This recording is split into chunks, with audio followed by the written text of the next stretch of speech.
5. Jesus quer falar com ele, mas ele não dá lugar. 4. É o crente celular. 3. Jesus quer falar com ele, mas ele não dá lugar. 2. Ele está dentro da congregação, porém o seu coração ficou no lado de fora. 1. Vem aí! Grande culto festivo da Igreja Assembleia de Deus, em Canhoba, Sergipe, dia 20 de abril às 19 horas, com o cantor Toninho de Aripibu, do estado do Pernambuco. Existe uma incompatibilidade entre a festa do mundo e a festa de crente. Apoio: Reverendo Virgínio de Carvalho Neto, presidente da Semiadese. Pastor Antônio Bezerra, conselheiro da região 7. Pastor Lindenberg Pio, consultor da região 7. Pastor Edson Pantaleão, pastor do campo. Traga sua família. Deus tem uma palavra para você.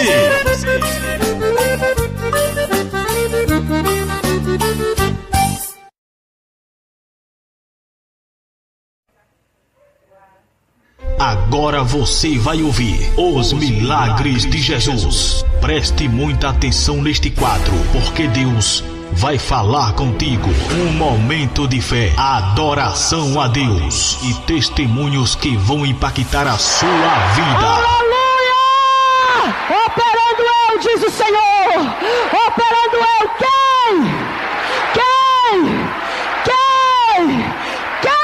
impedirá? Você também pode participar, mandando seu testemunho de vida para nosso WhatsApp DDD 79988727817. O seu testemunho de vida pode trazer ânimo, alegria e força para as pessoas vencerem as lutas do dia a dia. Faça já a sua parte. Essa missão também é sua e a Rádio Canhoba FM está abrindo as portas para você. Sabe por que Deus trouxe você aqui hoje? Para dizer o seguinte para você: depois do que você ouviu hoje, nunca mais duvide do que Ele pode fazer por você. Depois do que você ouviu hoje, nunca mais duvide do que Ele vai fazer pelos teus familiares. Depois do que você ouviu hoje, creia que quando Ele quer agir, Ele faz e faz bem feito. Aleluia! No ar, os milagres de Jesus. Acesse www.canhobafm.tk. Ouça também a nossa rádio pelo aplicativo Radiosnet. Deus vai falar com você agora. Bom, eu estou aqui para gravar um vídeo para vocês, para contar um pouco do que Deus fez na minha vida. Meu nome é Emanuele, tenho 23 anos. Sou casada e tenho um filho. Minha história, os testemunhos que eu tenho começaram bem cedo já. Aos 17 anos eu engravidei. Tive uma gravidez bem tranquila, mas meu relacionamento era um pouco conturbado, brigas todo dia. Mas eu sempre foi uma gravidez tranquila. No dia de eu ganhar meu filho, meu milagre, eu fui para a mesa do parto, tive uma parada cardíaca, tive hemorragia e os coágulos foram para o meu pulmão. Aí já estava começando um dos milagres que Deus ia fazer na minha vida. Mas com a graça de Deus eu sobrevivi e fui para o quarto, muito inchada, com muito inchaço e com bastante manchinhas no meu rosto. Só que os médicos não tinham contado para os meus pais que eu tinha tido essa parada cardíaca, que eu tinha tido hemorragia, tinha formado coágulos ido para o meu pulmão. Eles não tinham contado nada disso. E também na hora do parto, meu filho nasceu com a perninha virada para trás. Aí também já estava mais um dos milagres que Deus estava fazendo na minha vida. Só que os meus pais esconderam de mim. Só que daí na hora foi um ortopedista e conseguiu, com a graça de Deus, colocar a perninha do meu filho no lugar. Pois os médicos já estavam desenganando ele, falando que ele iria ter que fazer fisioterapia pelo resto da vida, iria ter que fazer várias cirurgias, mas aí Deus já estava fazendo um milagre na minha vida. Bom, fiquei 3 dias no hospital, fui para casa muito inchada e tinha muito cansaço para fazer qualquer coisa. Eu ia andar, eu cansava, eu ia escovar meus dentes, eu cansava, então eu estava começando a depender de todo mundo para fazer as coisas. E teve um dia que meu pai chegou e falou para minha mãe, olha, essa menina não está bem, então eu acho bom você levá-la no hospital para ver o que aconteceu.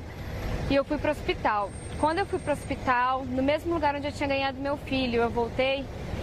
E quando eu voltei lá, o médico cardiologista que me atendeu, ele mandou eu me internar na mesma hora, pois ele falou que meu estado era grave, não sabia ainda o que eu tinha, mas que meu estado era muito grave. Fiquei internada e foram exames daqui, exames de lá. Eu nunca questionei Deus o porquê de eu estar passando por tudo aquilo, o porquê de eu estar sofrendo tudo aquilo, várias picadas aos dias, vários exames.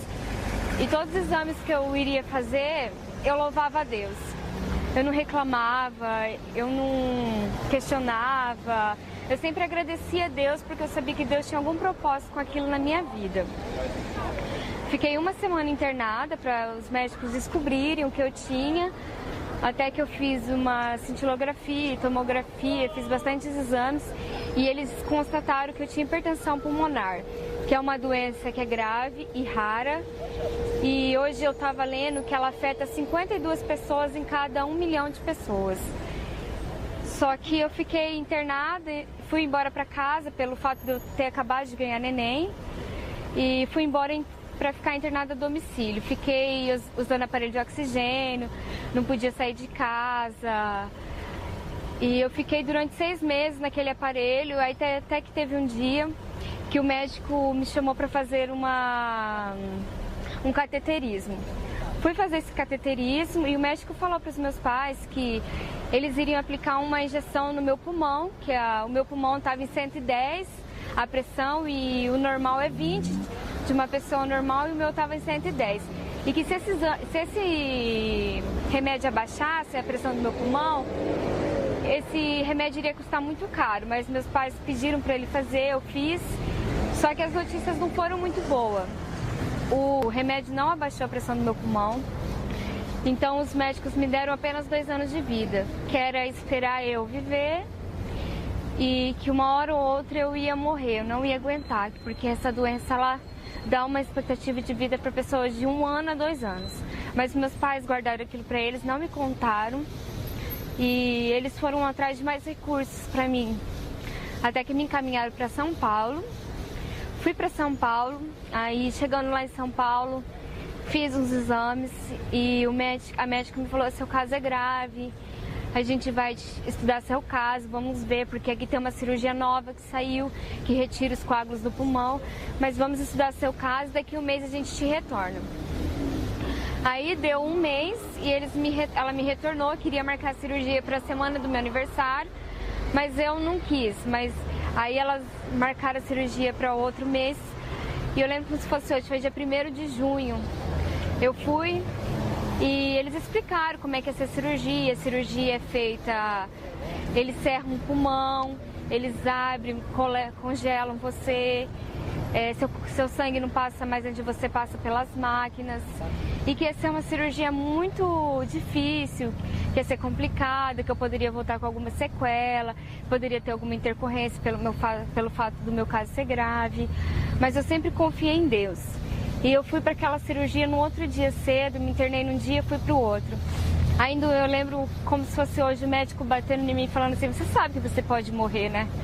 Mas eu pensei assim comigo, eu sei que é o médico dos médicos que está lá em cima e que não é eles que vão fazer cirurgia e sim Deus. Fui para a sala de cirurgia, minha cirurgia demorou coisa de umas 8, 9 horas. Para honra e glória de Deus foi tudo tranquilo, não tive nenhuma intercorrência na cirurgia, foi tudo bem, graças a Deus. Fui para a UTI e naquele meio tempo meus pais tinham feito uma campanha e Deus tinha falado que eu ia ficar 16 dias naquele hospital. Fiquei na UTI 6 dias e fiquei no quarto 10 dias. Quando deu o 16º dia, as médicas falaram assim, olha, você pode ir embora, porque cada dia que a gente vê seus exames, a gente se surpreende com a sua melhora. Então você pode ir embora. E foi realmente que Deus cumpriu na minha vida. O que Ele prometeu, Ele cumpriu. Com 16 dias eu fui embora.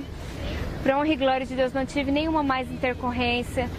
Deus tinha feito um milagre ali na minha vida e hoje fazem 6 anos que eu já fiz essa cirurgia. Estou muito bem, mas não era só esse milagre que Deus queria fazer na minha vida, não era só esse testemunho que Deus queria que eu contasse para vocês hoje. Há um mês atrás também eu saí da igreja, fui embora, queria ir embora mais cedo e na hora que eu estava indo embora, eu não me lembro de nada, mas eu bati o carro, estava sozinha. E meu carro, ele bateu num poste, foi uma colisão anteparo. O carro quase partiu no meio, bateu do meu lado, mas com a honra e glória de Deus, Deus levantou o banco, ninguém sabe como que o banco veio parar pro lado direito. E porque se o banco não tivesse levantado ali naquela hora, eu tinha morrido esmagada. E eu só lembro que eu acordei na UTI depois de 7 dias em coma. Aí eu perguntei para os meus pais o que tinha acontecido comigo, porque eu não me lembrava de nada.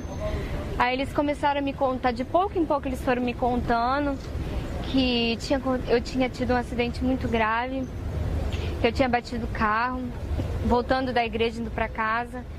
Bati num poste, quase pegou fogo no carro, o carro quase partiu no meio e que tinha estragado totalmente o carro.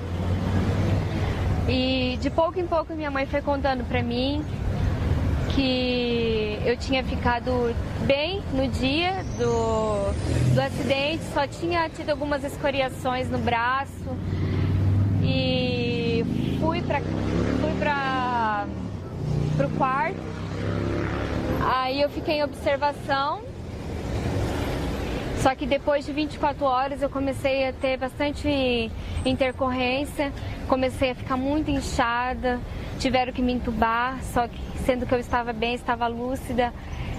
Aí os médicos ligaram para minha mãe pedindo para minha mãe ir lá e eles falaram que tiveram que me entubar e eu fiquei com hemorragia por dentro de mim.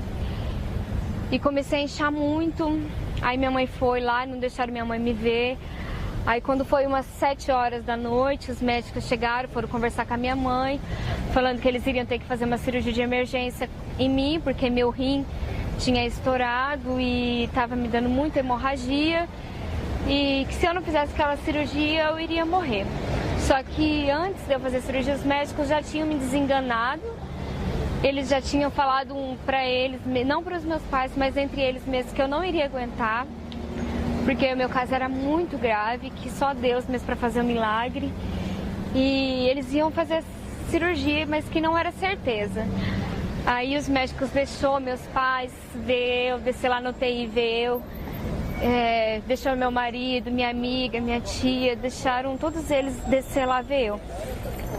Meu pai me contando, ele disse que na hora que ele me viu, eu estava muito inchada, eu estava com 120 quilos, mais ou menos, de inchaço, que eu estava entubada, que eu estava com os olhos virados e com a língua para fora.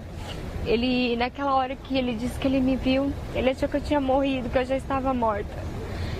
Mas ele disse que ele desceu aquele hospital e ficou lá embaixo, desacreditando, achando que já tinha perdido a filha dele, que tinha ligado para a pastora, falando que tinha perdido a menininha dele.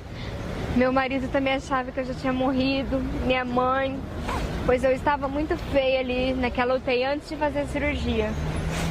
Só que para honra e glória de Deus eu fiz a cirurgia. Minha cirurgia foi coisa de 1h30, ocorreu tudo bem. Só que os médicos falaram assim que o rim tinha estourado, eu tinha tido uma pneumotórax, meu pulmão tinha sido furado naquele acidente e eles tinham desacreditado totalmente, que eles achavam que no dia seguinte da minha cirurgia que eu iria morrer, que eu não iria aguentar, porque tinha muito sangue dentro de mim e que meu coração já estava totalmente desabilitado. Só que de pouco em pouco eu ficava melhorando. Nesse meio tempo, muitas pessoas começaram a orar por mim, fizeram um grupo e Intercessores Manu. Tinha mais de 55 pessoas